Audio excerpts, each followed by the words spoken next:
ॐ ह्रीं नमो अर्हन्ताणम्। ॐ ह्रीं नमो सिद्धाणम्। ॐ ह्रीं नमो आयर्याणम्। ॐ ह्रीं नमो उवच्छायाणम्। ॐ ह्रीं नमो लोये सवसाहूर्णम्। ऐसो पञ्चनमोक्कारो सप्तपावपणाशनो मङ्गलानं च सव्येसिं पढमं हवै मङ्गलम्। पढमं हवै मङ्गलम्। सामायिक का प्रत्याख्यान कर लेंगे। करेमि भन्ते सामा इयं सावज्जं जोगं पच्चक्खामि जाओ नियमं मुहूर्तम् एकं पचसामि दुविहं तिविहरणं न करेमि न कारवेमि मनसा वयसा कायसा तस्य भन्ते पडिकमामि निंदामि गरिहामि अप्पाणं वोसिरामि। एक सामायिक कालमांतर 5 आश्रय 18 पाप 6 काय सेवन करने का त्याग है। सावधान, कुछ समय के लिए काय गुप्त का अभ्यास करेंगे। आंखें कोमलता से बंद, मन शांत, शरीर को स्थिर शिथिल एवं तनाव मुक्त करें। कहीं कोई हलन चलन नहीं, स्थिरता, शरीर की स्थिरता, मन की स्थिरता।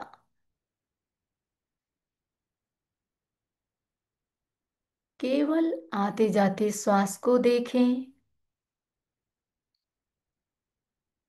श्वास आ रहा है, श्वास जा रहा है। कुछ समय के लिए केवल श्वासमय बन जाए, केवल श्वास दर्शन।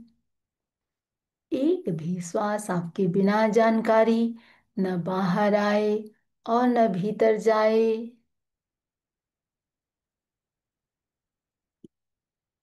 केवल श्वासमय बन जाए, केवल श्वास दर्शन।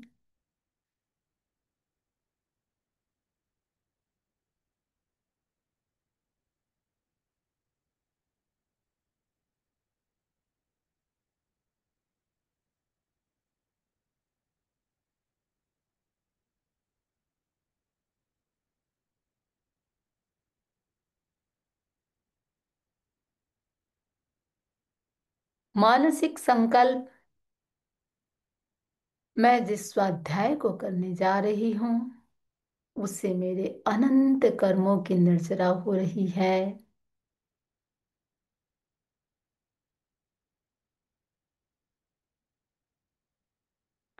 अनंत पुद्गल एक साथ झड़ रहे हैं।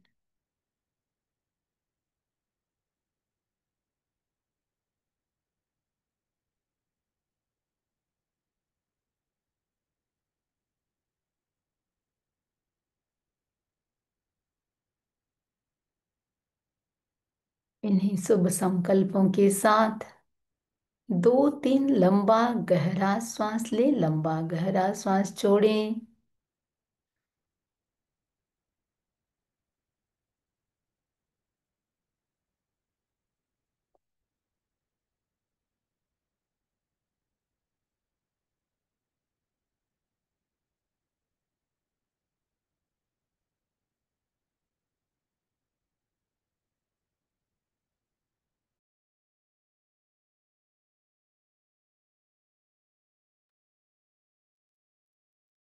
प्रयोग संपन्न। ओम अरहम, ओम अरहम। आराध्य को नमन। उपस्थित बंधुओं बहनों, जैसा कि हमारा आगम चल रहा है, अंतगढ़ दशा सूत्र, आज 8वां क्लास है। 4 वर्ग हमारे कंप्लीट हो चुके हैं। आज हम 5वें वर्ग की चर्चा करेंगे। 5वां वर्ग अंतगढ़ दशा सूत्र, पेज लगभग लगभग नहीं, पेज 131वां है और सूत्र 1 से चलेंगे हम। वर्ग है 5वां। तो 5वें वर्ग के अंतर्गत वासुदेव श्री कृष्ण की 8 पटरानियां तथा 2 पुत्र वधुओं की चर्चा है, जिन्होंने कर्मों का अंत कर उसी भाव में मोक्ष श्री का वर्ण किया। तो जैसा कि अपन कई बार चर्चा कर चुके हैं, वासुदेव जो भी होते हैं उनकी 16,000 रानियां होती है, 8 पटरानियां होती है। तो इनमें 8 पटरानी और 2 पुत्र वधुओं की चर्चा है। इस प्रकार 10 अध्ययन है। एक दृष्टि से देखिए हम, कहाँ सुख सुविधा राजसिक ठाट बाट और पुष्पों की सैया पर सोने वाली राज रानियां, और कहाँ उग्र साधना का राजमार्ग। एक तरफ राजधानी या राजसिक भोगमय जीवन, और दूसरे तरफ साधु का कठोरतम साधना का जीवन। सबसे बड़ी बात उसी भाव में मोक्ष से जाना। तो इसमें एक नारी की दृष्टि से यदि देखा जाए, एक्सट्रीम लेवल का रूप देख सकते हैं हम। एक्सट्रीम लेवल की सुकुमारता है, तो एक्सट्रीम लेवल की तपा साधना से सिंह के समान कठोरता को भी हम देख सकते हैं। तो जम्बू स्वामी सुधर्मा स्वामी से कह रहे हैं, बनते श्रमण भगवान महावीर जिन्होंने सिद्धि गति को प्राप्त कर लिया, चतुर्थ चतुर्थ वर्ग का यह अर्थ प्रज्ञप्त किया, जो अपन ने बात कर ली है। तो अब जम्बू स्वामी कह रहे हैं, अंतगढ़ दशा के 5वें वर्ग का श्रमण भगवान महावीर ने क्या अर्थ प्रज्ञप्त किया है। और जम्बू स्वामी के इस प्रश्न पर सुधर्मा स्वामी कह रहे हैं, हे जम्बू, श्रमण भगवान महावीर जिन्होंने सिद्धि गति को प्राप्त किया, 5वें वर्ग के 10 अध्ययनों का इस प्रकार अर्थ कहाँ है। 10 अध्ययन जो 8 पटरानियां हैं, पद्मावती, गौरी, गांधारी, लक्षणा, सुसीमा, जामवती, सत्यभामा और रुक्मणी, ये 8 पटरानियां और 2 पुत्र वधुए, मूलश्री और मूलदत्ता। तो अंतिम के ये 2 मूलश्री और मूलदत्ता, ये श्री कृष्ण की पुत्र वधुए हैं। बाकी 8 पटरानियां। तो जम्बू स्वामी सुधर्मा स्वामी से पूछ रहे हैं, 5वें वर्ग के प्रथम अध्ययन में भगवान ने क्या कहा है। अब सुधर्मा स्वामी जम्बू स्वामी के इस प्रश्न पर कह रहे हैं, हे जम्बू, इस प्रकार उस काल और उस समय में, जैसा कि सभी अध्ययनों का प्रारंभ इसी से होता है, उस काल और उस समय में द्वारका नाम की नगरी और उसके जो अधिपति हैं वासुदेव श्री कृष्ण। तो श्री कृष्ण के पद्मावती नामक देवी थी, उनकी रानी थी, पटरानी थी। और भगवान अरिष्ट नेमि संयम और तप से अपने आप को भावित करते हुए विहार कर रहे हैं। अब श्री कृष्ण पद्मावती देवी को साथ लेकर के भगवान के दर्शनार्थ जाते हैं। वही पहुंचने के साथ ही 3 बार भगवान को प्रदक्षिणा करना, वंदन नमस्कार करना और भगवान की पर्युपासना में बैठना, जैसा कि ऐसा ही प्रसंग अपना इसमें चलता आ रहा है। तो अरहत अरिष्ट नेमि ने वासुदेव श्री कृष्ण और पद्मावती देवी को और सारी परिषद जनता तो है ही, उस परिषद में चातुर्याम धर्म की व्याख्या की। अब लगभग लगभग अपन देख रहे हैं कि भगवान जो भी परिषद स्टार्ट होता है, चातुर्याम धर्म की बात करते हैं। अब प्रवचन हुआ, भगवान की देशना हुई, देशना के पश्चात सारी जनता तो चली गई। वासुदेव कृष्ण भगवान को वंदन नमस्कार करते हैं और पूछते हैं, भंते, इस द्वारिका नगरी के विनाश का मूल कारण क्या होगा। अब देखिए, इस प्रश्न को लेकर के कई संभावना की जा सकती है, जैसा कि पहले भी अपने किसी एक श्रावक ने पूछा भी था कि भाई अचानक से ये द्वारिका नगरी के विनाश की बात कैसे आई। तो हो सकता है, इसमें जो संभावना की गई है, हो सकता है जो द्वारिका नगरी था वो देवकृत था, अतः हो सकता है इसका विनाश अवश्यंभावी हो। दूसरी बात, हो सकता है भगवान ने अपने उपदेश में पुण्याई घटने पर नगर आदि के नष्ट होने का कोई उदाहरण कहा हो, जिसके कारण श्री कृष्ण के मन में यह विकल्प आया हो। या गज सुकमाल मुनि पर जब उपसर्ग आया, श्री कृष्ण का दिल दहल उठा, झकझोर दिया उनको उस घटना ने, इसलिए स्वयं की मृत्यु और इस द्वारिका नगरी के भविष्य पर शायद श्री कृष्ण ने पूछा होगा। हो सकता है श्री कृष्ण अपनी खुद की औत्पत्ति की बुद्धि, जैसे अपन आचार्य भिक्षु के लिए भी कहते हैं, औत्पत्ति की बुद्धि के धनी थे। तो हो सकता है श्री कृष्ण अपनी औत्पत्ति की बुद्धि का उपयोग करके यूं ही पूछ लिया हो। तो कुछ ना कुछ कारण तो रहा ही होगा। तो पूछ रहे हैं कि इस द्वारिका नगरी का विनाश कब होगा। भगवान ने कहा द्वारिका नगरी के विनाश का तीन कारण विनाश का बताया। पहला श्राप, दूसरा अग्नि और तीसरा द्वैपायन ऋषि। कृष्ण ने जैसे ही द्वारिका नगरी के विनाश का कारण सुना, मन ही मन चिंतन कर रहे हैं, सोच रहे हैं, अनुमोदना कर रहे हैं, प्रशंसा कर रहे हैं। किसकी? उन कुमारों की जिन्होंने आत्म कल्याण की दिशा में प्रस्थान किया। और किन कुमारों का नाम दिमाग में उनके आया है? चौथे वर्ग में जिनकी चर्चा हुई, उनको मन ही मन याद कर रहे हैं। धन्य है वह जाली, धन्य है वह मयाली, धन्य है वह ओवायाली, पुरुष सेन, वारी सेन, प्रद्युम्न, सांब, अनिरुद्ध, दृढ़नेमी और सत्यनेमी, जिन्होंने सारा हिरण्य आदि को त्याग करके, हिरण्य आदि इसमें सारी चीजें आ जाती है, सोना चांदी आभूषण सारे प्रकार के मूल्यवान धातु, ऐश्वर्य आदि को छोड़ करके सब चीज, यानी इन सब चीज को छोड़ करके, और इतना ही नहीं, जिनको भी दान आदि देना था दान आदि दे करके वो सारे के सारे भगवान के पास दीक्षित हो गए। वो सारे धन्य है, कृतपुण्य है। मैं अधन्य हूँ, सांसारिक चीजों से अभी तक बंधा हुआ हूँ, सारे चीजों में मूर्छित हूँ। मेरी विवेक चेतना अभी तक जागी नहीं है, विवेक चेतना से मैं शून्य हूँ। इतना ही नहीं, ग्रथित भी हूँ, लोभ तंतुओं से बंधा हुआ हूँ। अभी तक मेरी आकांक्षा भी मिटी नहीं है, इसीलिए अभी तक साधु बनने का भाव नहीं आया है। सिर्फ मन ही मन ये चिंतन चल रहा है। भगवान ने श्री कृष्ण को संबोधित कर कहा, हे कृष्ण, तुम सोच रहे हो धन्य है वे जाली मयाली आदि कुमार जो भगवान के पास आत्म कल्याण करने के लिए दीक्षित हो गए। मैं अधन्य हूँ, मैं अभागा हूँ, भगवान के पास नहीं ले पा रहा हूँ, दीक्षित नहीं हो सकता। तो भगवान ने कहा, हे कृष्ण, मैं जो तुमको ये बात कह रहा हूँ, क्या यह सही है? श्री कृष्ण कहते हैं, हाँ भंते, आप बिल्कुल सही कह रहे हैं, मेरे मन में ऐसा ही चिंतन आ रहा है। फिर भगवान कहते हैं, हे कृष्ण, न भूतम न भव्यम न भविष्यति, ऐसा कभी न तो हुआ है, न होता है और न कभी होगा।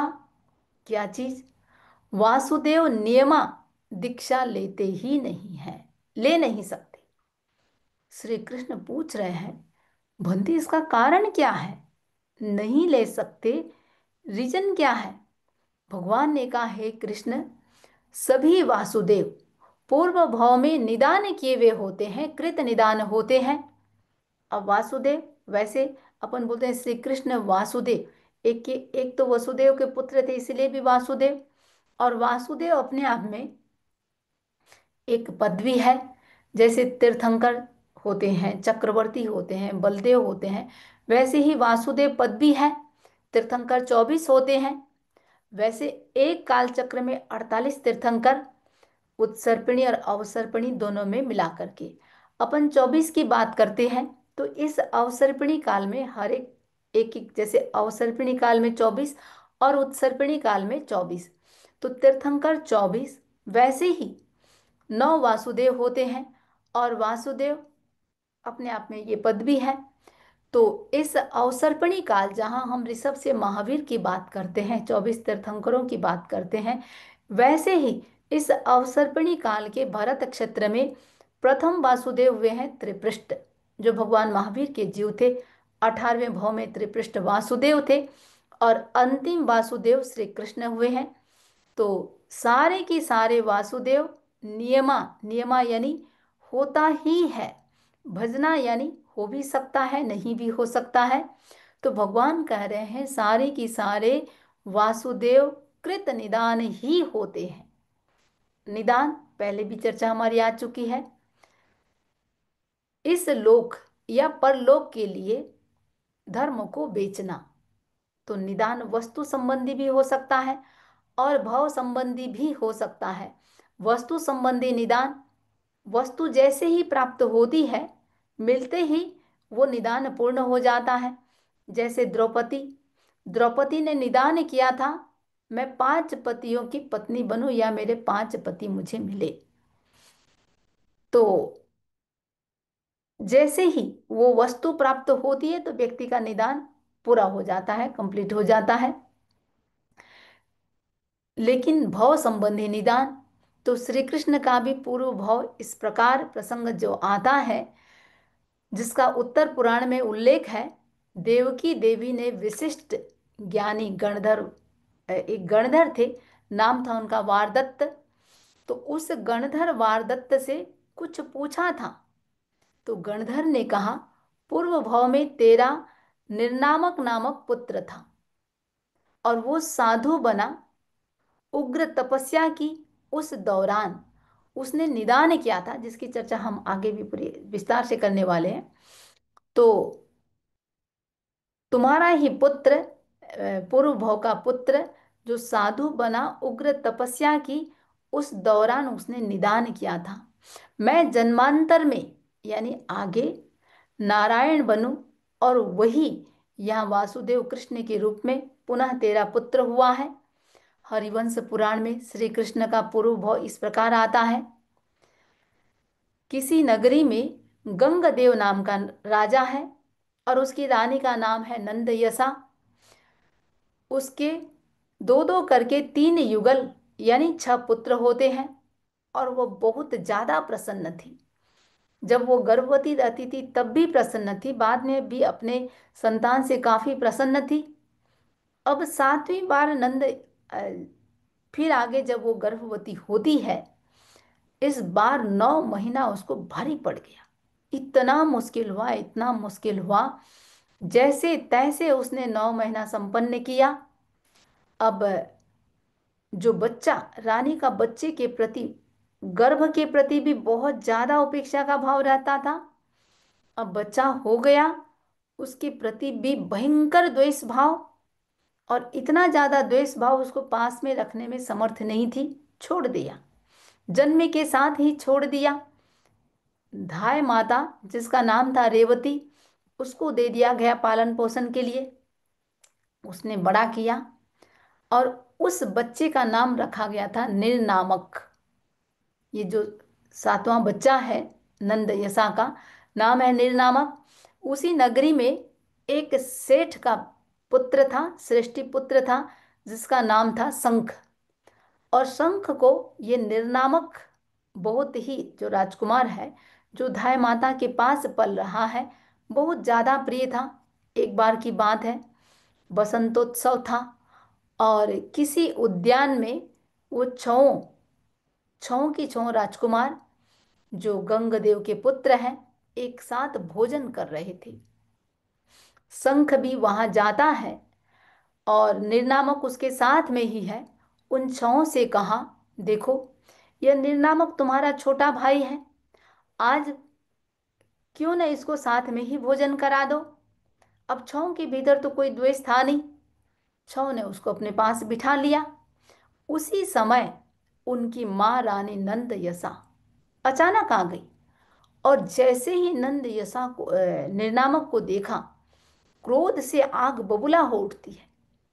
और इतना ही नहीं, उसने निर्नामक को जो भोजन करने बैठा है, लात मारती है, बाल पकड़ करके जोर से उसको गिराती है, उसका भर्त्सना करती है। अब ये सब देख करके शंख को बहुत बुरा लगा, क्योंकि उसके कहने से साथ में बैठा था वो। उसी समय वहां से शंख राजा, राजकुमार, निर्नामक सभी को लेकर के, जो एक ज्ञानी मुनि, पास में ही कहीं कोई अवधि ज्ञानी मुनि थे, नाम था उनका द्रुमसेन, उनके पास ले जाता है। शंख ने मुनि से निर्नामक के पूर्व भव के बारे में पूछता है। मुनि ने कहा, कुछ भी इस प्रकार की घटना घटती थी, या यूं भी पूर्व भाव और भविष्य के लिए अक्सर प्रश्न पूछे जाते थे। तो जब ध्रुमसेन मुनि को, अवधि ज्ञानी मुनि को, निर्नामक के पूर्व भाव के बारे में पूछा गया, मुनि ने कहा, पूर्व भाव में पलास नामक गांव में दो भाई रहते थे। बड़ा भाई स्वभाव से बहुत कोमल था, और जो छोटा भाई था वो बहुत ज्यादा क्रूर था। एक बार बैलगाड़ी से दोनों भाई एक ही साथ गाड़ी में बैठ करके जंगल जा रहे थे, लकड़ी आदि कुछ लेने के लिए जा रहे थे। रास्ते में एक अंधी सर्पिणी थी। बड़े भाई ने गाड़ी को साइड से लेने के लिए कहा और थोड़ा धीरे चलाने के लिए कहा, लेकिन छोटा भाई स्वभाव से वैसे भी क्रूर ही था। उसने जानबूझ करके गाड़ी को सर्पणी के ऊपर से ले लिया। तो उस सर्पणी का जो फण था वो कट गया। भयंकर वेदना और उस तीव्र भयंकर स्थिति में, उस दुख की स्थिति में, आर्त ध्यान में वहां से मरती है। तो वही सर्पिणी, जिस सर्पिणी को छोटे भाई ने मारा था, वही सर्पिणी ये जो नंद यशा का जीव है, जो ये निर्नामक की माता है, वही है। और वो जो छोटा भाई था जिसने सर्पिणी को मारा था, वो निर्नामक का जीव है। अब देखिए, जैसे अपन गज सुकमाल में भी देखे, एक था मारने वाला, दूसरा मरने वाला, अगले भाव में ऑपोजिट हो जाता है। अब माँ सर्पिणी थी और बेटा मारने वाला था। अब बेटे के प्रति उसके भाव, उसके भीतर बहुत ज्यादा द्वेष भाव आ रहा है।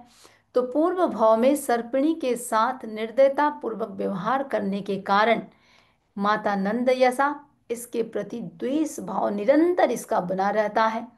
इस घटना को सुन करके वहाँ जितने भी काफी संख्या में राजा थे, राजकुमार थे, तो उपस्थित अनेक राजा, राजा गंगदेव भी था, और अनेक राजकुमार, वो जो 6 राजकुमार भी साथ में गए हुए हैं, निर्नामक भी गया हुआ है, शंख भी था ही। सभी को वैराग्य हो जाता है और सभी की सभी द्रुमसेन मुनि के पास दीक्षित हो जाते हैं। तो निर्नामक निर्नामक भी दीक्षित होता है, और रानी नंद यशा और उसकी वो बच्चे की जो धाय माँ थी रेवती, वो भी दीक्षित हो जाते हैं। कई बार होता क्या है, कई चीज व्यक्ति के दिमाग में रह जाता है। निर्नामक मुनि तो बन गया, साधना भी कर रहा है, कठोर तप करता है, सिंह निष्क्रियित नामक तप भी करता है, लेकिन अभी भी उसके मन में अभी तक माता का द्वेष खटक रहा था, जा नहीं रहा था। और इतना इतना तप करके, आपने पहले सेशन में भी चर्चा की थी, निदान के लिए शायद यह आज आ सकता है कि व्यक्ति पुण्य प्रबल होता है तभी कोई व्यक्ति निदान कर सकता है। इतना सिंह निष्क्रिय तप, कठोर तप करता है और इतना पुण्य हो जाता है, वो निदान भी कर लेता है कि मैं जन्मांतर में विश्व वल्लभ नारायण बनूं। वहां से मर करके निर्नामक जो मुनि था, जिसने महानिष्क्रिय तप किया और उसने जो निदान किया, महाशुक्रदेव बना, देवलोक में महाशुक्रदेव बना। और जो 6 राजकुमार, जो गंगा आदि नंद यशा के ही जो पुत्र हैं, वो ही 6 राजकुमार देवकी के गर्भ से 3 युगल के रूप में उत्पन्न होते हैं, और निर्नामक का जीव देवकी के गर्भ में आकर 7वां पुत्र के रूप में उत्पन्न होता है, और जो इस भरत क्षेत्र का 9वां वासुदेव बना। तो और नंद यशा का जीव ही ये देवकी बनी है। तो अब ये सारी बात द्रुमसेन, वो बात आती है उसमें। तो श्री कृष्ण का निदान भव संबंधी निदान था, एक वस्तु संबंधी निदान और दूसरा भव संबंधी निदान।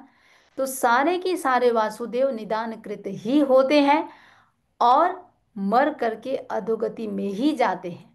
तो जिस संकल्प की प्राप्ति निश्चित हो वह निदान है। तो निदान कृत्य कर्म निश्चित ही उदय में आते ही आते हैं।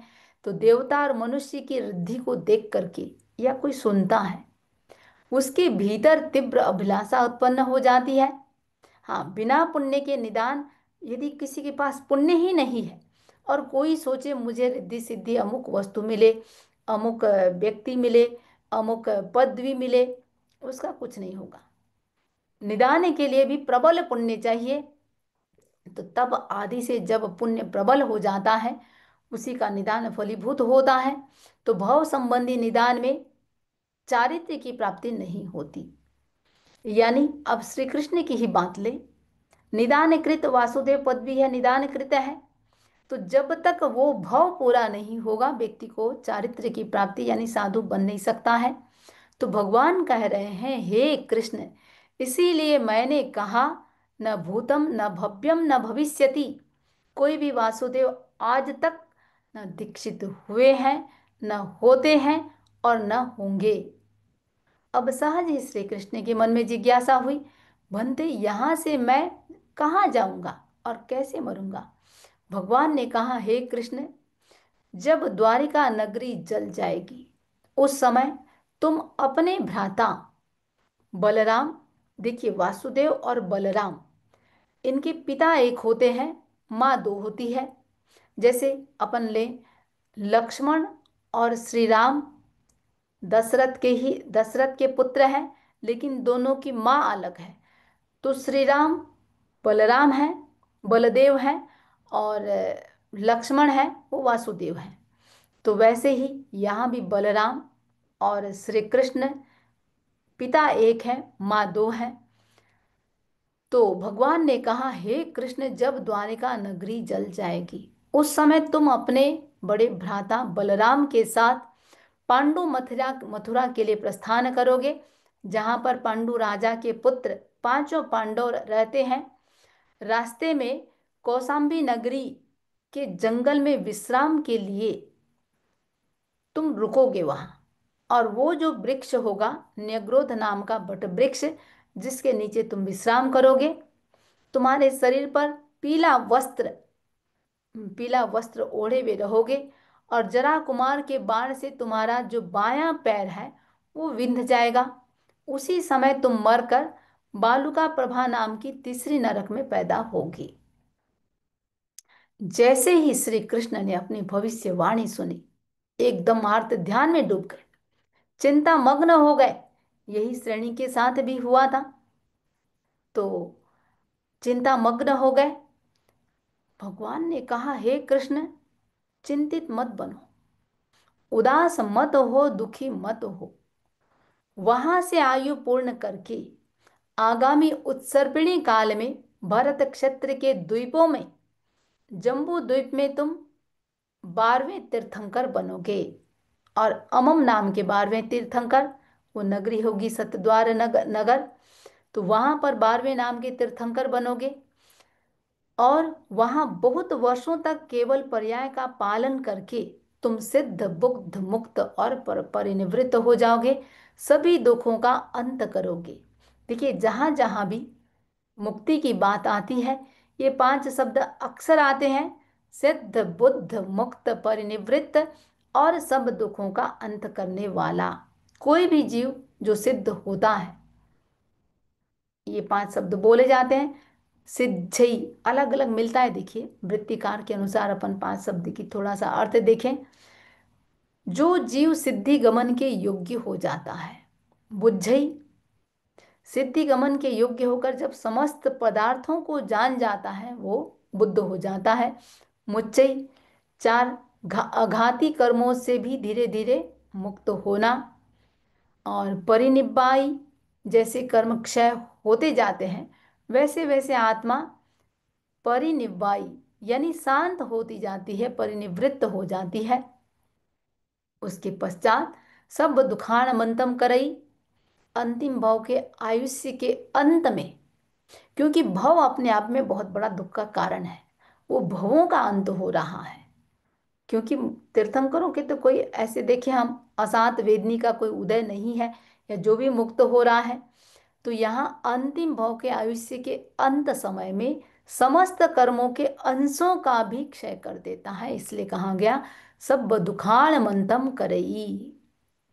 तो वैसे ये 5 अवस्थाएं, पहली अवस्था हो गया सिद्ध होना, दूसरी अवस्था हो गया बुझ जाना, तीसरी अवस्था हो गया बंधन से मुक्त हो जाना, चौथी अवस्था हो गई गति रहित हो जाना, और पांचवी अवस्था हो गई सारे दुखों का अंत कर देना। भगवान ने श्री कृष्ण से जब ये बात कही, तुम तीर्थंकर बनोगे और वहां पर सब दुखों का अंत कर लोगे, जैसे ही भगवान के श्री मुख से श्री कृष्ण ने ये बात सुनी, नाचने लगे, अत्यधिक प्रसन्न होते हैं, भूल गए कि इसके बाद मेरी गति क्या होने वाली है। वो इस बात से इतने अधिक प्रसन्न होते हैं। जब भी व्यक्ति को प्रसन्नता होती है तो खुशी से व्यक्ति नाच उठता है, और काफी कुछ एक्शन आदि भी होता है, तो श्री कृष्ण के लिए भी आता है। उनके प्रसन्नता का कोई आर पार नहीं रहा। प्रसन्नता से हाथों को ऊपर उछालते हैं, कूदते हैं, और कूद करके एक शब्द यहाँ आया है, त्रिपदी का छेद करते हैं। त्रिपदी का छेद, तो ये एक शब्द ऐसा है जैसे मल्ल कुश्ती का एक दांव माना गया है। कुश्ती के समय जब आपस में आमने सामने खड़े हैं, तो उस समय गर्दन पर कोई या तो कपड़ा बांध लेता है, कोई बंधा हुआ है तो उसको कोई फाड़ देता है या उसको सरका देता है। कभी कभी जैसे व्यक्ति अहंकार में अपना गर्दन के या कॉलर को उठा करके करता है कि भाई मैं कुछ हूँ, तो इसमें वो त्रिपदी का छेद करना इसको माना गया है। या यूं भी माना गया है, जमीन पर जब तीन बार पाँव पटकना ये भी माना जाता है। तो श्री कृष्ण इतने प्रसन्न होते हैं, त्रिपदी का छेद करते हैं, खुशी से एकदम गर्जन करते हैं जैसे कोई शेर गरज रहा हो। फिर भगवान को वंदन नमस्कार करते हैं। वंदन नमस्कार कर द्वारका नगरी में लौट आते हैं। आ करके अपने सिंहासन पर जाकर बैठते हैं, और सिंहासन जो पूर्वाभिमुख स्थित है, अपने निजी सेवकों को बुलाते हैं और आदेश देते हैं, हे देवानुप्रियो, तुम लोग श्रेष्ठ हाथी पर आरूढ़ होकर द्वारिका नगरी के गली गली में जाकर के सब जगह कोई भी स्थान छूटे नहीं, कोई भी एरिया छूटे नहीं, सब जगह जा करके तीव्र स्वर में घोषणा करो और कहो, ये जो नगरी है, मदिरा, अग्नि और द्वैपायन ऋषि के कारण इस द्वारिका नगरी का विनाश होगा।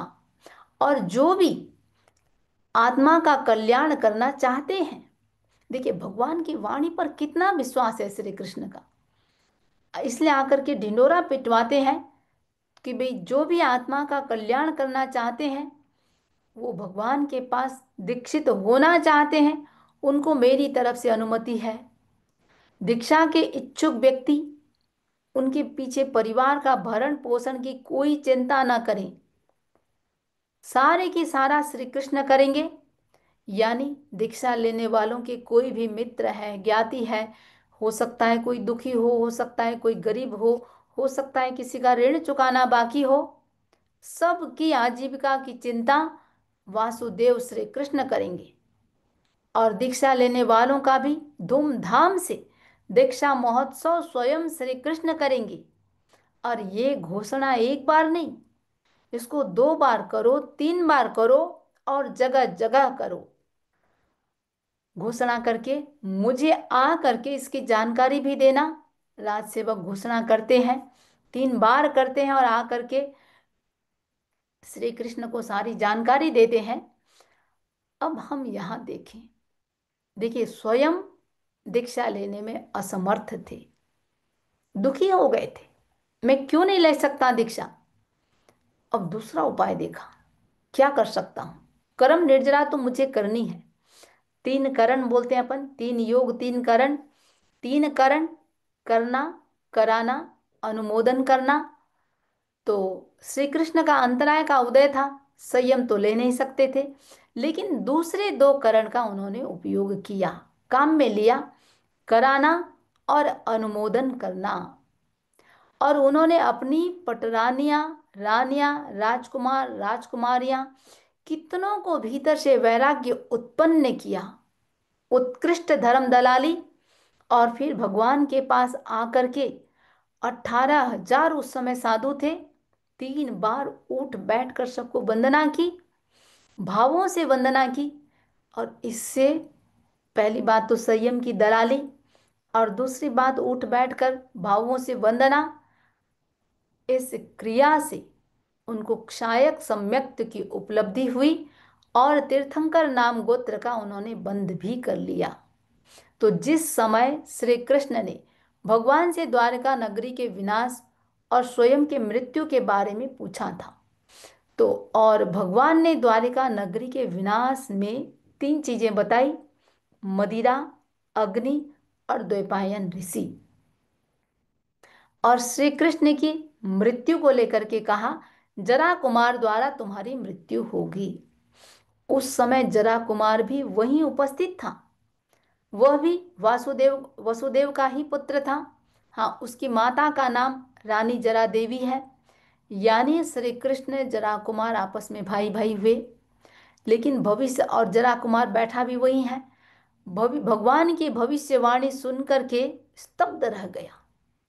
इतना ज्यादा दुखी होता है, ग्लानि का अनुभव करता है, सोचने लगा, अरे मैं कुल घातक बनूंगा, ये तो बिल्कुल अच्छी बात नहीं है। अब इस अनिष्ट को टाला कैसे जाए? बंधु वध से बचने के लिए भाई को अपने हाथ से मारूं, कैसा अनर्थकारी घटना होने वाली है। उसी समय भगवान के समवसरण से ही धनुष बाण हाथ में लेकर के जंगल की ओर प्रस्थान कर देता है, वनवासी बन जाता है। और इधर द्वैपायन ऋषि को भी जब इस बात की जानकारी हुई कि नगरी के विनाश में मैं निमित्त बनूंगा, वह द्वारिका विनाश के पाप से वो भी बचना चाहता था।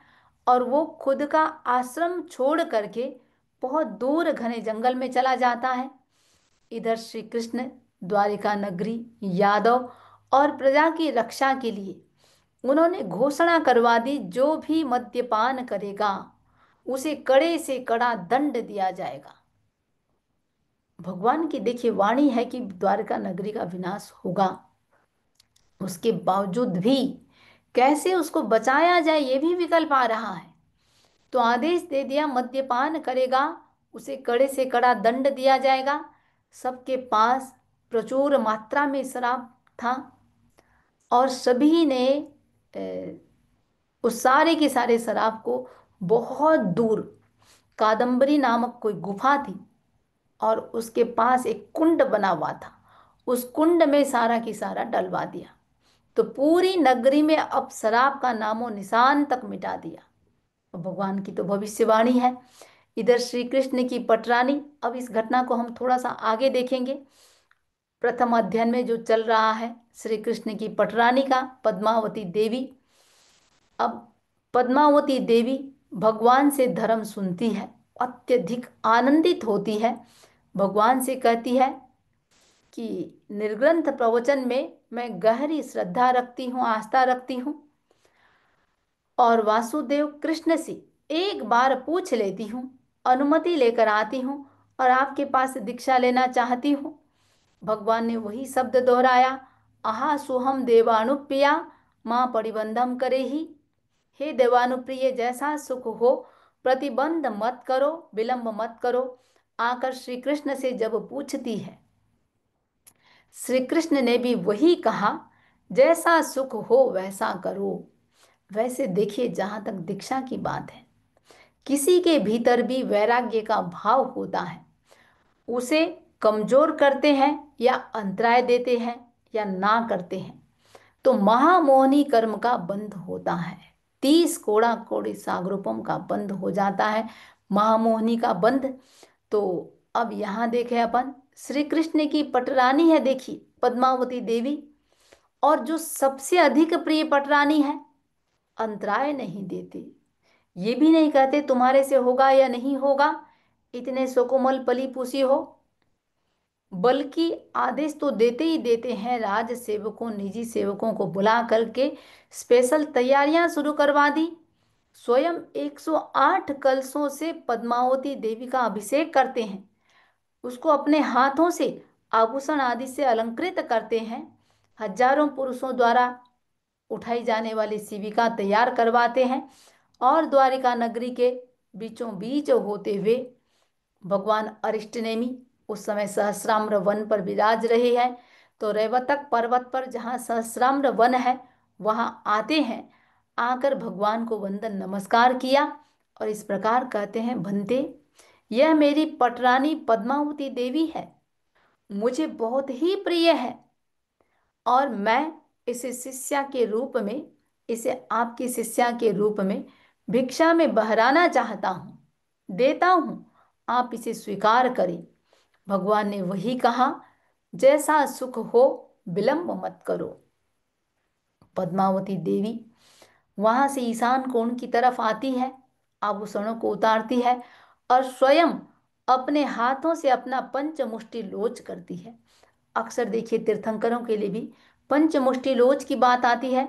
पंचमुष्टि लोच का मतलब ये नहीं कि 5 बार में उखाड़ देना, वो 5 भाग में डिवाइड कर देते हैं पूरे बालों को और एक एक भाग को पहले पूरा कंप्लीट करके फिर दूसरे भाग का उखाड़ेंगे। तो उस लोच को पंचमुष्टि लोच कहते हैं। खुद ही पद्मावती देवी खुद ही अपने हाथों से लोच करती है, लोच करके भगवान के पास आती है, भगवान को वंदन नमस्कार करती है और कहती है, भंते, यह जो लोक है, संसार है, बुढ़ापे और मृत्यु से आदीप्त हो रहा है, जल रहा है। भंते, यह लोक बुढ़ापे और मृत्यु से प्रदीप्त हो रहा है, प्रज्वलित हो रहा है। इसलिए मैं आपसे धर्म सुनना चाहती हूँ।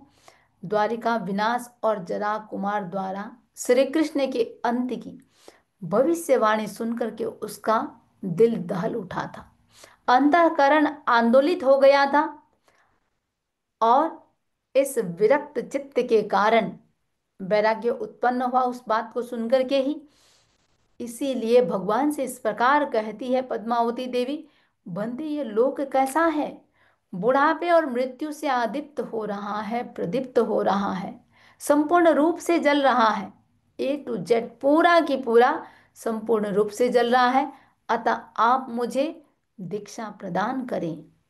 भगवान स्वयं पद्मावती देवी को प्रव्रजित करते हैं और आर्या यक्षिणी को पद्मावती देवी को सौंप देते हैं। भगवान अरिष्ट नेमि के पास उस समय 18,000 साधु हैं, 40,000 साध्वियां। 40,000 साध्वियों की जो प्रमुखा थी, लीडर थी, वो है आर्या यक्षिणी।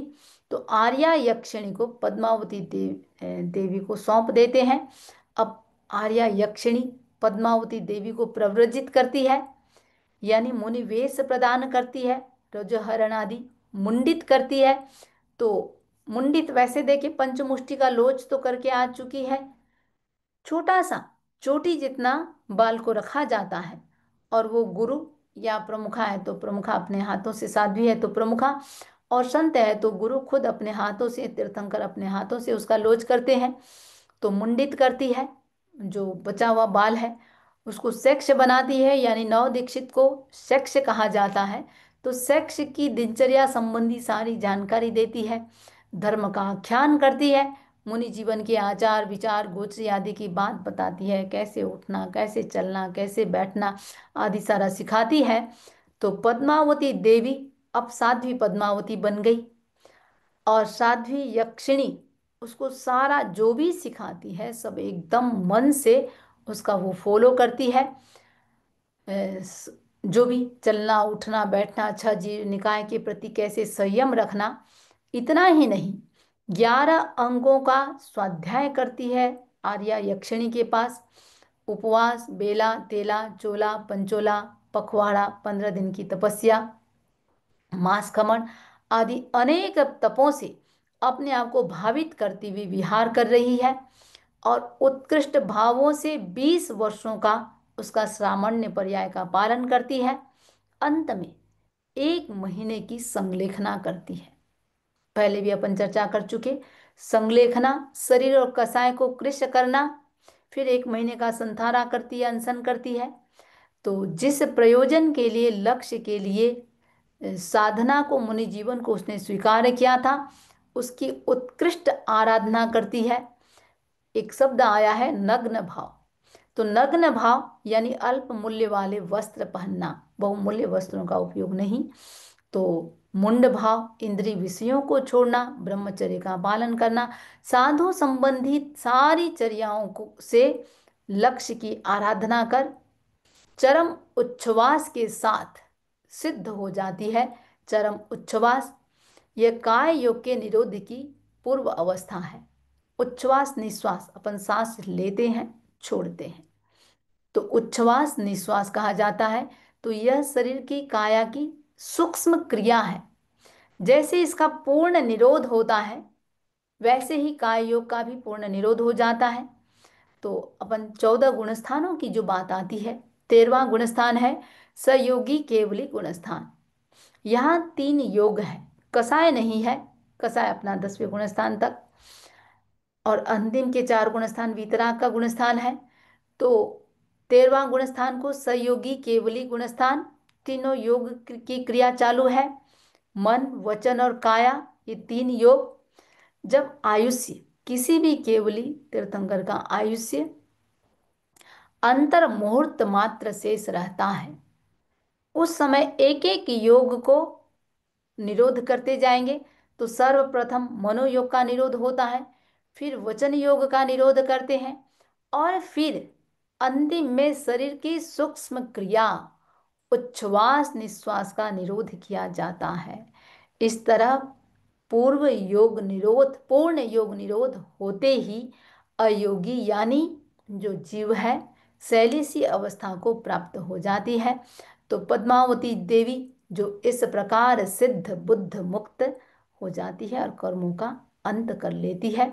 तो 5वें वर्ग के प्रथम अध्ययन में इस प्रकार भगवान ने पद्मावती देवी की चर्चा की है, और द्वारिका नगरी के दहन श्री कृष्ण की मृत्यु की बात कही है। इन्हीं भावनाओं के साथ ओम अरहम, ओम अरहम। बहुत बहुत कृतज्ञता समनी जी के प्रति। और जिन लोगों ने हैंड रेज किया है, मैं एक एक करके उनको अनम्यूट कर रही हूँ।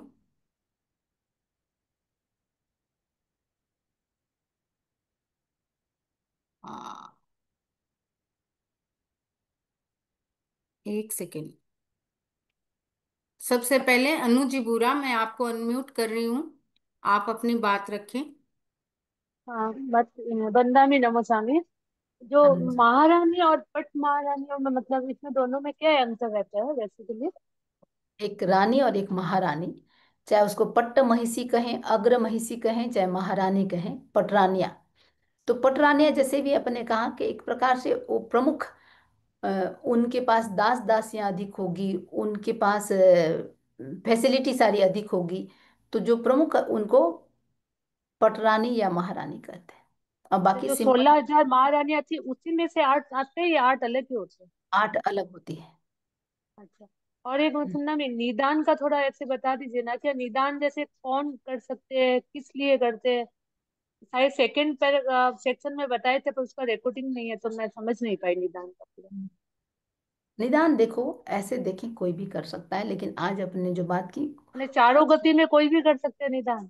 अच्छा, गति की अपेक्षा से, गति हाँ की गति की अपेक्षा अपेक्षा से क्यों करते हैं वैसे भी, क्या चीज है निदान? किसी चीज आज अपने आज भी बात की है, भव संबंधी निदान और वस्तु संबंधी निदान। अब इसमें एक चीज और आता है, जैसे भगवान महावीर के समय राजा श्रेणिक और रानी चेलना भगवान के दर्शनार्थ आए थे। उसको देख करके बहुत सारे साधु साधियों के मन में, उन्होंने कईयों ने निदान कर लिया कि भाई हमको भी हमारी सारी तपस्या साधना का कोई फल मिले, तो हम भी ऐसा ही, ऐसी हमको रानी मिले, या ऐसा हमको राजा मिले। साधियों ने राजा का संकल्प कर लिया था और साधियों ने रानी का। तो उस समय भगवान कहते हैं, उस समय भगवान तो केवली थे, अंतर्ज्ञानी थे। तो भगवान उस समय सबको प्रतिबोध देते हैं कि भाई ये निदान का तुमको प्रायश्चित करना चाहिए। तो प्रायश्चित करते हैं तो वो उसी समय टल जाता है, प्रतिक्रमण प्रायश्चित करते हैं। और नहीं करते हैं, भव यदि हमारा आगे चला जाता है तो वो चीज को भोगना पड़ता है। अब इसमें अपने 2 उदाहरण लिया। एक तो द्रौपदी के जीव ने 5 पति मिले, वैसा उसने संकल्प किया था, ये भी उसका निदान। वो साध्वी थी पूर्व भाव में, और उसने वैसा संकल्प कर लिया था। तो पुण्य का प्रबल होना बहुत जरूरी है। बिना पुण्य के किसी, आप जस्ट थिंक करें, कोई वस्तु खरीदनी है तो पास में पैसा चाहिए। तो निदान के लिए पुण्य रूपी पैसा होने से ही व्यक्ति निदान कर पाएगा या वस्तु मिल पाएगी। तो वस्तु संबंधी निदान, निदान यानी एक प्रकार का संकल्प। और तो अभी जैसे अभी वर्तमान में हम ऐसे निदान कर सकते हैं, कोई करते हैं, मतलब कर सकते हैं? हाँ, क्या चीज चाहते हो, सिंपल सी बात है। अच्छा। क्या चीज चाहते हो? आपके पास पैसा कम है, वस्तु यदि हाँ। बड़ी चीज चाहते हो तो वो नहीं मिलेगा। अच्छा, वो निदान हो गया फिर मेरा करना। हम्म। अच्छा, ओके। और कई बार क्या होता है, पैसा सही तो है। दे देते हैं और वस्तु भी नहीं मिलती है, तो हाँ, यूं भी जाते हैं। और निदान व्यक्ति को वो भी करना नहीं। निदान हुआ मतलब, हाँ। दान को शल्य कहा जाता है और वो कभी भी करना नहीं चाहिए। मैंने ऐसे से भी सुना है, जैसे किसी ने कहा कि ऐसे मैं संकल्प करती गई, मेरी साधना तब का कोई फल मिले, कोई सांसारिक व्यक्ति ने कहा था हाँ। कि ये समस्या खत्म हो जाए। उसने कहा कि समझी जी, मैं इतना अपने आप को पावरफुल महसूस करती थी, अब ऐसा लगता है कि भाई शरीर में कुछ है ही नहीं। तो आत्मा की दृष्टि से, शरीर की दृष्टि से अपने आप को बहुत कमजोर फील करने लग गई हूँ। ये तपस्या से ही निदान होता है कि तो जैसे मैंने कोई तपस्या की कि मुझे ये चीज मिल जाए इस तपस्या का फल, तब भी निदान होगा, या ऐसे नॉर्मल भी जैसे कोई चीज को पाने के लिए अपन सोचते हैं क्या ये कब होगा, ये भी निदान ही हुआ? पाने के लिए कोई चीज करते हो तो निदान तो है। अब छोटा बड़ा वो अलग बात है, निदान तो है। ओके। हम्म। श्री बाबूलाल जी दुगड़, आप अपना प्रश्न रखें। स्वामी और नमः स्वामी। हाँ हाँ बाबू। आदोपांत वीर रस का क्या मतलब हुआ? पादोपगमन। आदोपांत वीर रस। मुझे पूरा समझ में नहीं आ रहा है। आद्योपांत वीर रस यानी शुरू से अंत तक जो बात। हाँ, आद्योपांत, स्टार्ट से लेकर के अंत तक। और एक जो मैंने इनको भी प्रश्न किया था, मुनि सुब्रत का उल्लेख तो वासुदेव कृष्ण के समय में आता है, और फिर मर्यादा पुरुषोत्तम राम के समय भी वो थे। ये ऐसा है, जो मर्यादा पुरुषोत्तम राम की बात है वो जम्बू द्वीप की बात है। और जो दूसरा एक उस समय की बात है, अरिष्ट नेमि के समय की बात है। अच्छा। धातिकी खंड की बात है वहां। तो धातिकी खंड में जो तीर्थंकर थे वो मुनि सुब्रत थे। और जम्बू द्वीप में।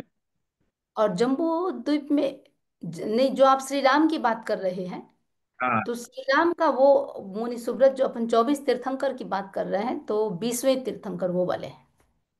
अच्छा अच्छा। तो ये कौन से थे फिर? नाम एक हो ताती खंड। सकता है। हैं? ताती खंड में कौन से थे? जब श्री कृष्ण वो राजा पद्मनाभ के साथ युद्ध हाँ करने गए, हाँ। उस समय वो भी जो वो भी मुनि तीर्थंकर है, सुब्रत थे। हाँ मुनि सुब्रत। दोनों एक ही नाम है। नाम एक तो हो सकता है, कोई दिक्कत नहीं, हाँ। नाम एक ही है लेकिन जीव अलग अलग है। ठीक है। सुधीर कुमार जी, आप अपनी जिज्ञासा रखिए। बलरामी नमन स्वामी। हाँ ये सुधीर जी। आगम में तीसरे चौथे अध्याय में एक बार यहाँ पे मेंशन है कि त्रिकालदर्शी नहीं, ये त्रिविजयी या ऐसा कुछ है, जो कि तीनों ये तीनों खंड के अधिपति, तीनों त्रिखंडाधिपति। खंड ही, ये तीन मतलब क्या कहते हैं, मैं भूल ही जाता हूँ, वो तीन खंड के नहीं है वो, और कुछ है, त्रिलोकीनाथ। हम्म। तो त्रिलोकीनाथ बोलने से ये मध्यलोक त्रिलोक ये पूरा वो समझा जाता है। तो जबकि वो अरिष्ट नेमि को बोलने से वो अलग बात होती है, तो श्री कृष्ण को किस हिसाब से त्रिलोकीनाथ वहां पे आगम में मेंशन है? तो ये त्रिखंड को त्रिलोक, त्रिखंड को व्यवहार भाषा में त्रिलोक कह दिया है संभवतः। हाँ। ठीक है, तो ये हाँ। सॉरी, आप बोलिए, ये म्यूट हो गए तीनों हैं। खंड जो है, ये भरत हाँ, क्षेत्र के साथ लग के दृश्यमान है क्या? तो ये भरत क्षेत्र के घाटी खंड, भरत खंड। नहीं नहीं, भरत क्षेत्र के 6 खंड हैं। हाँ। धात्विकी खंड अलग चीज है, पुष्कर अर्ध पुष्कर अलग चीज है। जम्बू द्वीप में ही 6 खंड, उसमें तो ये 6 खंड विजिबल है क्या? हम लोग गमनागमन में कोई भी कर सकते हैं क्या वैसे? या अपन अमेरिका अभी रूसिया ऐसा ऐसा इसमें ऐसा है है, क्या? अभी जितने भी कंट्री को जानते हैं, जितना भी नाम जानते हैं, हाँ। वो सारे के सारे एक खंड के अंतर्गत आ जाएगा। कौन से भरत खंड, ये आर्य खंड में? अपन जो बोल रहे हैं 6 खंड के राजा, हाँ। जितने कंट्रियों को नाम जानते हैं वो सारे के सारे एक खंड के अंतर्गत आएगा। कौन से खंड में? एक ही खंड में आएगा। कौन सा नाम क्या है? अच्छा, नाम ऐसे तो नाम अलग अलग अपन आता नहीं है, 6 खंड सिर्फ नाम बोलते हैं अपन। अच्छा। तो ये तो पूरा सारा वर्ल्ड का मैप, जितने भी 5 महादेश 7 महादेश है, वो सब एक ही खंड में है? हाँ, जितना भी अपन जो समझ रहे हैं वो सारा की सारा, जितने कंट्री को समझ रहे हैं एक ही खंड में। तो बाकी खंड तो विजिबल नहीं है, मतलब अभी गमनागमन अभी हम अपन लोग को, हाँ, अभी अभी अपन नहीं जान रहे हैं। नहीं जाने, न तो गमनागमन कर सकते हैं वहाँ साइंस आने जाने। साइंस की अपेक्षा से अभी वो सब उसने अभी तक वो इन्वेंशन किया नहीं है। अपन सिर्फ ज्योग्राफी जो अपना जो भूगोल है उसी से जान सकते हैं। ठीक है। हाँ, अगला आप कविता जी दुग्गड़, आप अपनी बात रखिए। पहले वंदना जेके जैन पंच। हाँ, बोलिए बोलिए। आपने 3 कारण बताए, एक श्राप, एक पेपर द्वैपायन से, ऋषि, और एक और अग्नि। एक अग्नि। अग्नि। और एक यहाँ पे आर्या चंदना और आर्या वो यक्षिणा, क्या नाम है, यक्षिणी। यक्षिणी। हाँ, तो वो आर्या शब्द का प्रयोग क्यों हुआ, साध्वी का अरे, क्यों नहीं? हाँ हाँ, तो जैसे एक नाम पहले था अपना साधु संतों को निर्ग्रंथ, अपन आज जैसे जैन धर्म बोलते हैं वैसे वो निर्ग्रंथ मुनि। ठीक है। तो निर्ग्रंथ, तो एक एक उस समय जो नाम था साध्वियों के लिए आर्य शब्द का उपयोग था। सभी जगह तो आप एक किसी भी साध्वी बोलो संस्कृत में चाहे, देखो आर्य है। एक ही साध्वी बात, और आर्य। एक ही एक बात है। हाँ। जेके जैन पंचकुला से आप अपनी बात रखिए। वंदामी नमन स्वामी। हाँ। मेरा पिछले लेक्चर से है, मन में एक भावना आई, जिज्ञासा आई। हम लोग गुरु श्री के दर्शन करने जाते हैं और सठ निकाय जीवों की हत्या होती है हमसे भी। तो वहाँ उस चीज का मैं कहता कि इतने दिन हम उनकी सेवा में रहें, तो कम से कम हमारा ये जो बंद हुआ है आने में, वो कम होगा। कैसे हम इस चीज का वो करें, कितने दिन हमें सेवा करनी चाहिए वहाँ, कैसे सेवा करनी चाहिए, जिससे जब वापिस आए तो कुछ हल्के हो गया है, ना कि भारी हो गया है। ठीक है, देखिए कर्मों का बंधना, एक ध्यान दीजिए, एक है इंटेंशन और एक है एक्शन। जैनिज्म जो है वो इंटेंशन बेस पे है, आपके भाव में क्या है। एक्शन बेस पे उतना नहीं है। हम सिर्फ उसको नहीं देखें जो एक्शन बेस पे हो रहा है। हमारा इंटेंशन इतना शुद्ध हो, इतना प्योर हो, इतना पश्चाताप का भाव हो कि ऑटोमेटिक हमारा 70-80% पाप तो उसी समय अपने झड़ जाएंगे। दूसरी बात, पश्चाताप का भाव रहे, और दूसरी बात, जहां जहां हम सावधानी और जागरूकता रख सकते हैं। ठीक है। हाँ, एक प्रश्न और है मेरा। हम बोले। जैसे आजकल ये आम है, चौमासा हुआ, अभिनंदन हुआ, उनका स्वागत हुआ, उसके बाद भोज की परिपाटी चल पड़ी है, भोज या अल्प भोज, कुछ भी। उसमें हम्म। जैसे हम लेते हैं, अब उसमें लेने के दो हैं। एक तो मैंने कोई कंट्रीब्यूशन किया ही नहीं, तो मैं लूं, और एक मैंने कंट्रीब्यूशन किया तो लूं। तो मेरे पाप का बंधन कितना होगा, मेरे किले का होगा, या सारा मेरे ऊपर आएगा? मैं प्रश्न पूरा समझ नहीं पाई हूँ कि। वैसे भी का प्रश्न स्वाध्याय से संबंधित नहीं है वंदा में। अच्छा, अच्छा, ऐसे नहीं ही बात है, सामने हो रहा है तो। मैं दुआ बोलता हूँ निशी। हाँ हाँ। जैसे अब ये हो गया है प्राय प्राय, चमासा के लिए साधु पदार्पण करते हैं, उसके बाद अल्प भोज या पूरा भोज का परिपाटी चल पड़ी है। यहाँ मेरे दो प्रश्न हैं। कि कई बार हम कंट्रीब्यूट भी करते हैं, और कई बार बगैर कंट्रीब्यूट के भी अगर हम वहाँ खाना खाते हैं, उसमें हम कितने दोष के भागी होंगे। अच्छा, ठीक है। देखिए, जो भी हिंसा आरंभ समारंभ है वो तो दोस्त तो होता ही है। ठीक है। भी तो करते हैं, हाँ, सब चीज सब चीज है। अच्छा, आपका मूल बात है कि आपका मूल बात है कि जहाँ धर्मशाला आदि बना रहे हैं वो दोष में हमको लग रहा है या नहीं लग रहा है, जो भी आरंभ समारंभ है, ये यहाँ पर इस दोष और अदोष में मत जाओ। जो पैसा यदि आदि दिया जा रहा है, जो आपके भीतर अनासक्ति की चेतना है, विसर्जन का भाव है, आपका वो भाव आपके कर्म निर्जरा का कारण बन रहा है। वहां क्या हो रहा है क्या नहीं वो सब सेकेंडरी चीज है। आपका यदि उसका कि आप जो छोड़ रहे हैं वो छोड़ने का चीज आपका निर्जरा का कारण बन रहा है। ठीक है। मेरा प्रश्न वास्तव में ये है तो कि ठीक है, जैसे अभी मैंने आप वहां पे एक दो भोजन जनों का किया। और प्रश्न ले लेते याद दो। हाँ जी। हाँ, क्या हाँ, मंगला जी बोले? सुनीता जी नार, आप अपनी बात रखिए। वंदामी नमम स्वामी। जैसे तीर्थ की स्थापना करने पर तीर्थंकर होते हैं, तो उसी प्रकार बलदेव वासुदेव की परिभाषा कुछ है क्या? अच्छा, नहीं, परिभाषा यही है। वो त्रिखंड को जीतते हैं तो फिर वासुदेव बन जाते हैं, और प्रति वासुदेव को मार करके ही ये वासुदेव बनते हैं। ऐसा अलग से कि भाई ये स्थापना करके, ऐसा नहीं। उनका जो सिस्टम है उस सिस्टम को कंप्लीट करके वो बनते हैं। तो बलदेव कभी राजा नहीं बनते हैं क्या? क्यों? बलदेव अपने जो श्री राम है, बलराम, हाँ, इसमें तो राजा तो नहीं बने थे। तो वो नहीं बनते हैं क्या? वो तो ऐसा ध्यान में नहीं है। वो बड़े छोटे भाई के साथ ही वो करते हैं साथ वंदना। में ही होते हैं, राइट। क्योंकि राम के समय श्री हाँ, राम को राम राजा समझ। बताया जाता है और कृष्ण को राजा बताया जाता है। वहां पे लक्ष्मण वासुदेव होते हैं, यहाँ पे तो कृष्ण ही वासुदेव है, बलराम तो भाई है बस। सही है, सही है। नियमा है या नहीं ये देख के बता देंगे आपको। ठीक है। हाँ। पिंकी जी डूंगरवाल, आपकी हो गई क्या जिज्ञासा? हाँ हाँ हाँ, एक मिनट पूछ रही हूँ। वंदामी नमम स्वामी।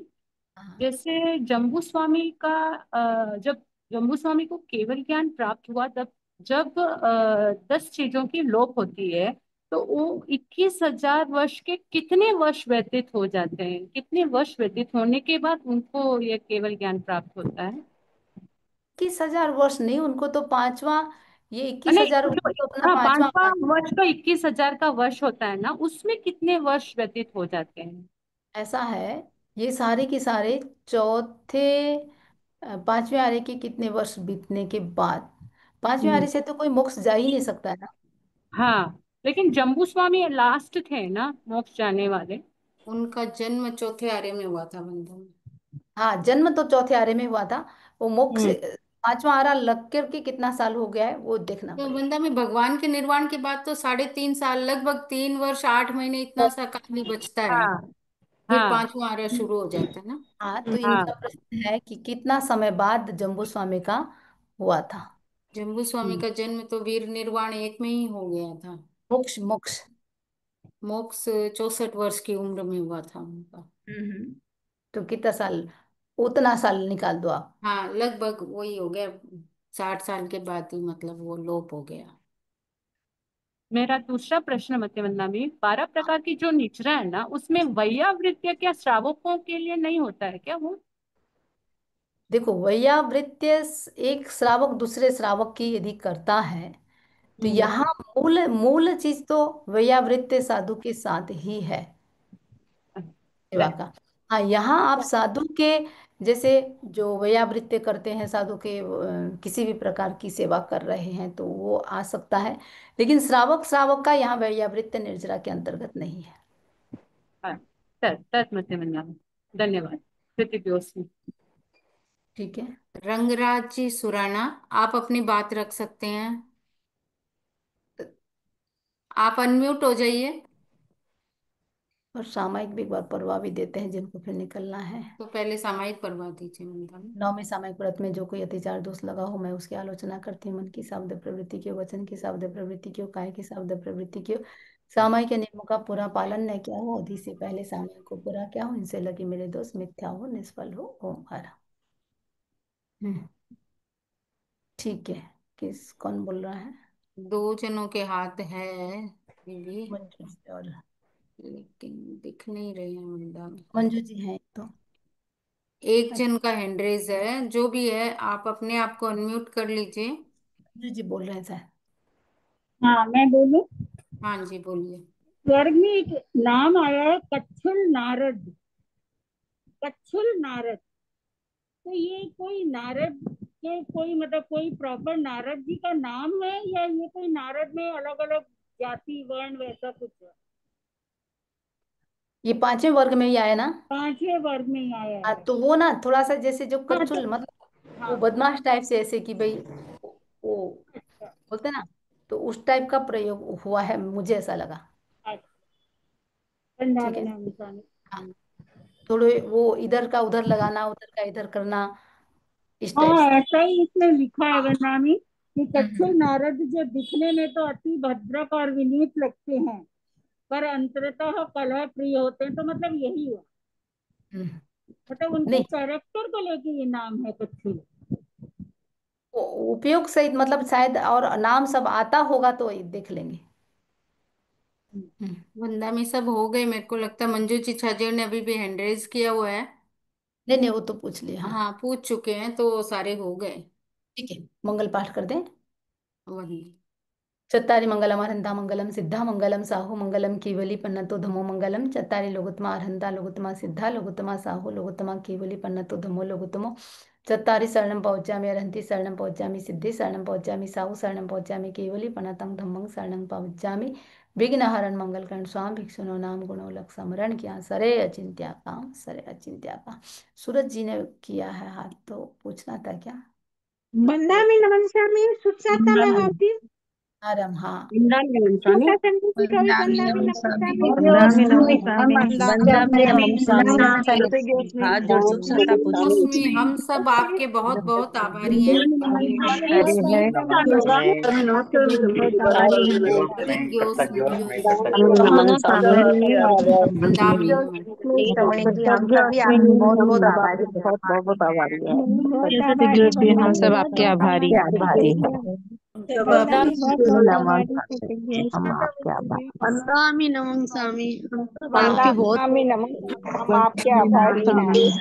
हम सब आपके आभारी हैं बंदामी। छोटा चंद्र जी का भी बंदामी नमन स्वामी। हाँ।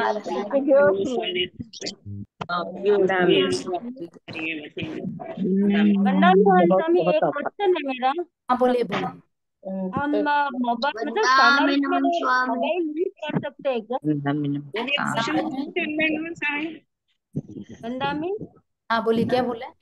वही सामयिक में जैसे हम आप क्लास कर रहे हैं तो मोबाइल यूज कर सकते हैं क्या? देखो एक बात है, आरजेसी ने सिर्फ घड़ी देखने के लिए अनुमति दी है, ठीक अच्छा। है। और आप चला करके बैठ गए, जूम चला लिया और कुछ प्रवचन आदि चला लिया, वो भी ठीक है। समय के दौरान आप उसका उपयोग ना करें।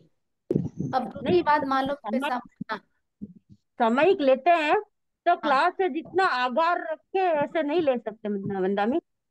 देखो आचार्य अभी ये चीज आचार्य को एक बार पूछना पड़ेगा। आचार्य ने सिर्फ मोबाइल रख का छूट दिया है, लेकिन इसमें एक बार वैसे गुरुदेव से अपन और कंफर्म जानकारी लेंगे। मैं कहती हूँ और सब चीज से खुले, पूरा की पूरा खुला रहो। इससे बचक करके अपने इस चीज का आगार रख करके कि भाई मुझे म्यूट करना है, अनम्यूट करना है, इतना मेरा आकार, बाकी सर्व सावध्य का त्याग। वो मतलब क्वेश्चन जिज्ञासा रख सकते हैं ऐसे वही। पूछना हाँ, है ना, गुरुदेव से अपन मतलब कंफर्म, मेरे हिसाब से ऐसे कर सकते हैं।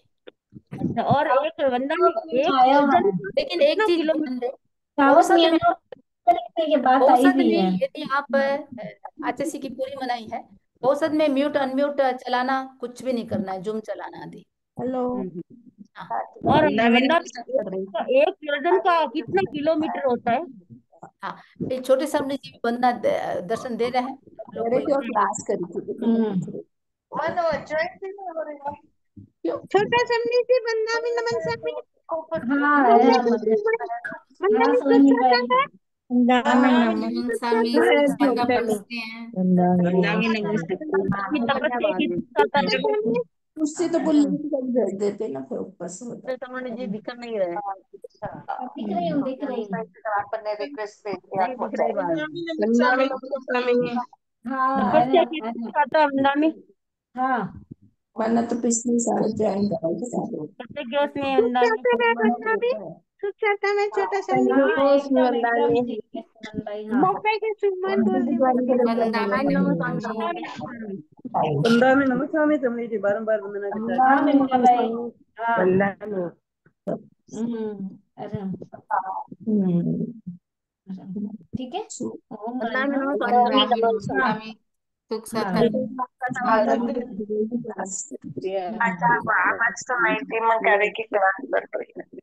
आप तो कही है ना, आप तो वो शिव जिज्ञासा का भी पुस्तक। ठीक है। ओम अरहम मीटिंग एंड करें। जय जिनेन्द्र मंगला जी। वंदामी नमन स्वामी। करते जोश में करते मंगला जी हाँ वंदामी नमन स्वामी।